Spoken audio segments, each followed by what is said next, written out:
बिस्मिल्लाहिर्रहमानिर्रहीम। अस्सलाम वालेकुम स्टूडेंट्स। आज हम बात करेंगे MGT 503 के लेसन नंबर 3 की। मैं हूं प्रोफेसर फैजान गुराया। इसमें हम बात करेंगे सबसे पहले मैनेजमेंट रोल की। मैनेजरियल के जो रूल्स हैं मैनेजमेंट के, यानी कि जो मैनेजर्स हैं उनके जो रूल हैं, कि कौन सा मैनेजर किस तरह की एक्टिविटीज परफॉर्म करता है, वो हमारे पास तीन तरह के हैं। एक इंटरपर्सनल है, इंफॉर्मेशनल है और डिसीजन रोल है। प्रीवियस क्लास में हमने बात की थी कि जो मैनेजर की हमने तीन टाइप्स डिस्कस की थी। एक था हमारा first line managers, middle managers और टॉप मैनेजर्स। अभी जो डिसीजनल रोल होता है ये टॉप मैनेजर्स के पास होता है, और बहुत थोड़ा प्रोपोर्शन जो है वो मिडिल मैनेजर्स, यानी कि छोटे मोटे डिसीजंस को प्रॉब्लम आ गई है, कोई छोटा मोटा कोई एक्टिविटी परफॉर्म करनी है तो वो मिडिल मैनेजर्स डिसीजंस ले लेते हैं। लेकिन जो बड़े लेवल के डिसीजंस हैं, कोई गोल सेट करने हैं, कोई प्लान्स तैयार करने हैं, इस तरह के एक्टिविटीज जो हैं वो टॉप लेवल मैनेजर्स करते हैं। अब जो मिडिल लेवल मैनेजर्स हैं, ये मैंने ये बताया था कि ये एक ब्रिज का काम करते हैं टॉप टॉप मैनेजर्स और लोअर लेवल मैनेजर्स का। तो इसलिए इनके रोल को इंफॉर्मेशन रोल कहते हैं, involving receiving, collecting and disseminating information. The three information role includes monitor, disseminator and spokesperson. ये स्पोक्स पर्सन के तौर पर ही काम करते हैं, यानी कि टॉप मैनेजमेंट की तमाम एक्टिविटीज को आगे कम्युनिकेट करने का काम करते हैं। मॉनिटर करते हैं लोअर स्टाफ की एक्टिविटीज को, और डिसमिनेटर यानी कि मिडलमैन के तौर पर भी काम करते हैं। फिर इंटरपर्सनल रोल है, और ये होता है जो लोअर मैनेजर्स हैं, फर्स्ट लाइन मैनेजर्स हैं, जो सुपरवाइजर्स होते हैं, जिन्होंने जो लोअर स्टाफ है, जो यानी कि लेबर वगैरह है, फैक्ट्री स्टाफ है, इस तरह के लोगों के साथ डीलिंग करनी है। ठीक है।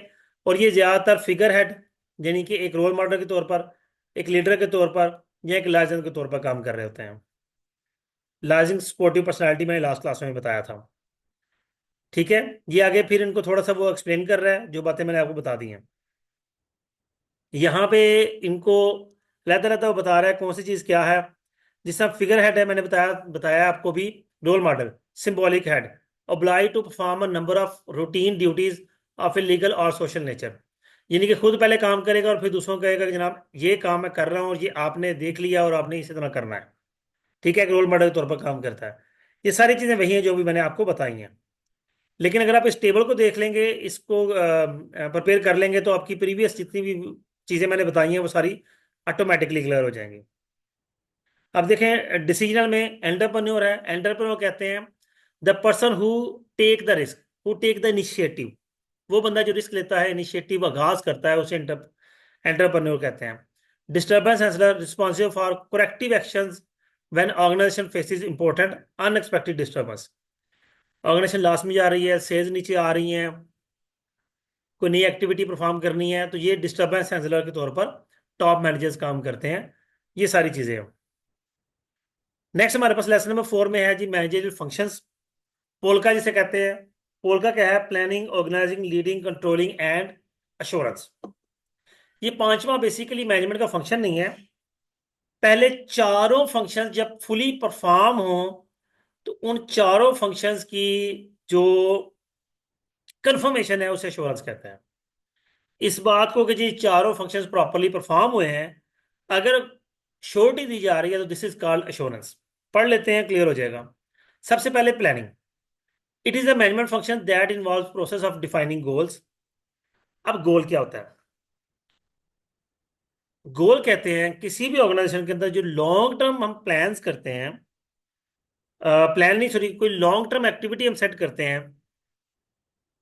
जिस तरह अगर आप ये देख लें कि अभी हमारी एक नई जो बेवरेजेस में वो है नेक्स्ट कोला, ये काफ़ी प्रोमिनेंट हो रही है पाकिस्तान के अंदर। इसकी दो रीजन है।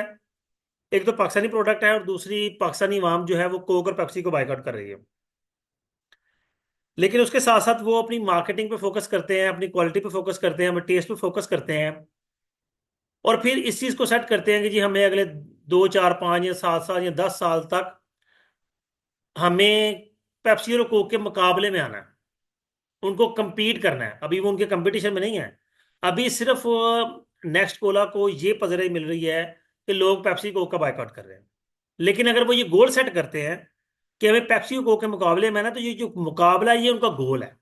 ये उन्होंने एक ट्रैक सेट कर लिया, एक कह लें कि डेस्टिनेशन सेट कर ली कि हमें यहाँ पहुंचना है। फिर उस पहुंचने के लिए वो प्लान स्ट्रेटेजीज बनाएंगे, प्लान्स बनाएंगे कि अब यहाँ तक पहुंचना कैसे है। जब प्लान्स बना लिए तो फिर वो अपने रिसोर्सेज इकट्ठे करेंगे, ऑर्गेनाइजिंग करेंगे। अब सबसे पहला रिसोर्स तो ये हो सकता है कि उन्हें कोक की या पेप्सी की रेसिपी चाहिए। जो कि सबसे कोक की रेसिपी के लिए तो सबसे सिंपल हल यही है कि चूंकि कोक ने तो अपना सिस्टम सेंट्रलाइज रखा हुआ है, कोक की पेप्सी रेसिपी तो कॉपी हो ही नहीं सकती। पूरी दुनिया में कोक का जो रॉ मटेरियल है, वो जो मेन हेड है उनका अमेरिका के अंदर, वहां से सप्लाई होता है। वो कहीं और नहीं बनता। वो सारे का सारा प्रोडक्शन प्लांट उन्होंने वहीं लगाया और वहीं से सप्लाई करते हैं। ठीक है। आगे आके वो उसमें कोई शुगर मिलानी है, कोई और चीज मिलानी है, पानी मिक्स करना है, वो सारी चीजें आगे होती हैं। जो पाउडर है, जो रॉ मटेरियल है जिससे वो कोक बननी है, जो उसके इंग्रेडिएंट्स किस तरह तैयार होते हैं, वो सारा अमेरिका से बन के आता है। अब रह गई पेप्सी। तो पेप्सी के जो मुख्तलिफ एरियाज हैं जहाँ पे पेप्सी प्रिपेयर होती है, तो कहीं ना कहीं से फिर वो उनका कुक तोड़े, तो पॉसिबिलिटी है। यही की मिसाल दे रहा हूँ। तो रिसोर्सेज ऑर्गेनाइज करना तीसरा लीडिंग है। जब रिसोर्सेज इकट्ठे कर लिए, तब सबऑर्डिनेट्स को मोटिवेट करना है, इन्फ्लुएंस करना है, इंडिविजुअल्स को, टीम्स को। इफेक्टिव कम्युनिकेशन चैनल्स बनाने हैं ताकि उनसे काम लिया जा सके। और एंड पे कंट्रोलिंग है। फिर उनकी परफॉर्मेंस को लुक आफ्टर करना है, क्या है ये लोग परफॉर्म कर भी नहीं है कि नहीं कर रहे। वैसे ताहा जॉब करते हैं आप? जी सर। इस ऑर्गेनाइजेशन में हो किस नेचर की?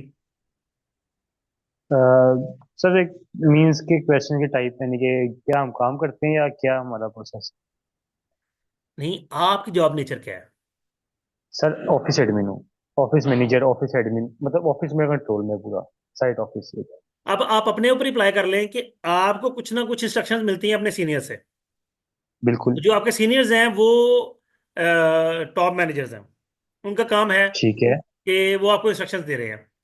आप एज ए जी। मिडिल मैनेजर हैं, आप अपने लो स्टाफ को इंस्ट्रक्शंस आगे प्रोसीड करते हैं और लो स्टाफ को लीड करते हैं, उन्हें बताते हैं, उन्हें मैनेज करते हैं। ठीक है। ठीक है। रिसोर्सेज जी। ऑर्गेनाइज करना भी आपके टॉप लेवल मैनेजर्स का काम है, आपका नहीं है।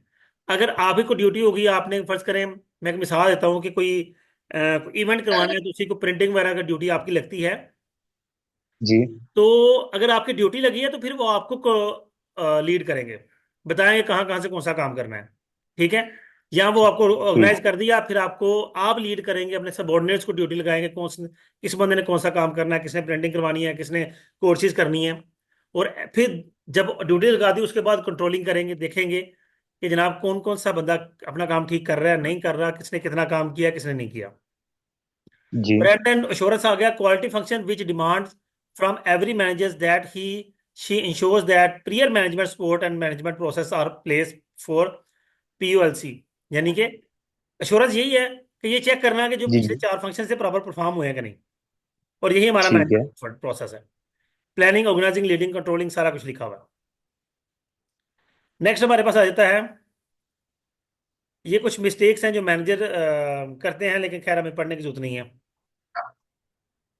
जी मेरा ख्याल है 2 लेक्चर्स हो गए हैं, मोर देन एनफ है। जी सर। ठीक है। ठीक है। बाकी फिर इंशाल्लाह नेक्स्ट क्लास में देखेंगे। जी स्टूडेंट्स, अपना ख्याल जी रखिएगा। सर। नेक्स्ट क्लास में मुलाकात होगी। अल्लाह हाफिज।